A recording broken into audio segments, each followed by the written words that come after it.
বিদ্যুৎ কি সত্যিই মারা গেছে নাকি এটা বাড়ি দখলের এক গভীর ষড়যন্ত্র? আউটহাউসের দরজায় হঠাৎ নতুন তালা কেন?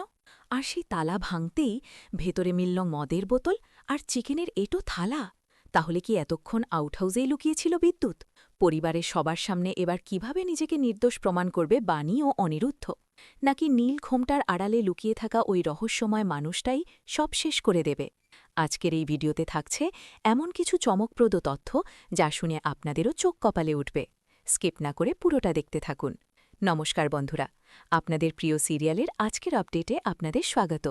গল্পের ট্র্যাকে এখন চলছে দম বন্ধ করা উত্তেজনা। একদিকে বাণী আর অন্যদিকে বিদ্যুতের পাতা চরম ষড়যন্ত্রের জাল। এপিসোডের শুরুতেই আমরা দেখতে পাই বাণীর কাছে একটি থ্রেট কল আসে।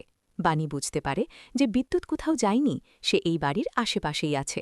ঠিক তখনই বাণীর নজরে আসে আউটহাউস। আউটহাউসের দরজায় হঠাৎ করে নতুন তালা কেন? আর সেই তালা লাগিয়েছে মৌলি। সন্দেহ দানা বাঁধে বাণী ও অনিরুদ্ধর মনে। তারা পুরো পরিবারকে নিয়ে সোজা হাজির হয় আউটহাউসের সামনে। মৌলিকে যখন জেরা করা হয়, সে রীতিমতো ভয় পেয়ে যায়। অনিরুদ্ধ যখন তালা খোলার সিদ্ধান্ত নেয়, তখন দর্শকের মনে একটাই প্রশ্ন, এবার কি বিদ্যুতের আসল রূপ সবার সামনে আসবে? দরজা খুলতেই সবাই অবাক, ঘর পুরো ফাঁকা। কিন্তু না, ঘরের ভেতর পড়ে আছে একটা মদের বোতল আর চিকেনের এঁটো থালা। স্পষ্ট বোঝা যাচ্ছে কেউ একজন একটু আগেই এই ঘরে বসে আয়েশ করছিল। আর সে যে বিদ্যুৎ ছাড়া আর কেউ নয় তা বাণী খুব ভালো করেই জানে। কিন্তু ততক্ষণে বিদ্যুৎ সেখান থেকে পালিয়েছে। আর এই সুযোগটাই কাজে লাগায় ভিলেনরা। ঈশানী ও পরিবারের বাকি সদস্যরা বাণী এবং অনিরুদ্ধের ওপর ঝাঁপিয়ে পড়ে। দাদু থেকে শুরু করে পরিবারের বয়স্করা বাণীকে অপমান করতে শুরু করে।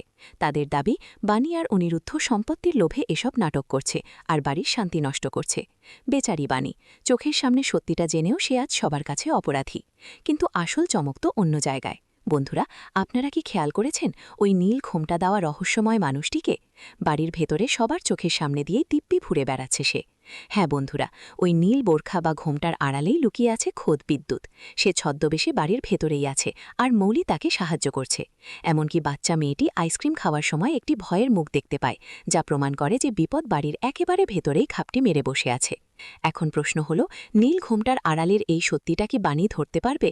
নাকি বিদ্যুতের পাতা ফাঁদে বাণী চিরকালের জন্য এই বাড়ি থেকে বিতাড়িত হবে? জানতে হলে চোখ রাখতে হবে আগামী পর্বগুলোতে। সম্পত্তির লোভে বাণীকে যেভাবে ভুল বুঝছে পরিবার, এটা কি আপনাদের কাছে ন্যায্য মনে হচ্ছে? কমেন্ট বক্সে আপনাদের মতামত অবশ্যই জানাবেন। বন্ধুরা, বাণীর এই কঠিন লড়াইয়ে আপনি কি ওর পাশে আছেন? যদি আপনিও চান যে বাণী খুব তাড়াতাড়ি বিদ্যুতের মুখোশ টেনে ছিঁড়ে ফেলুক, তাহলে এখনই ভিডিওটিতে একটি লাইক করে দিন। সিরিয়ালের এরকম আরও এক্সক্লুসিভ আপডেট, টুইস্ট আর আগামী পর্বের খবর সবার আগে পেতে আমাদের চ্যানেলটি এখনই সাবস্ক্রাইব করুন এবং পাশে থাকা বেল আইকনটি বাজিয়ে দিন। আপনার বন্ধুদের সাথে ভিডিওটি প্রচুর পরিমাণে শেয়ার করুন। ভালো থাকবেন, সুস্থ থাকবেন। দেখা হচ্ছে পরের ভিডিওতে।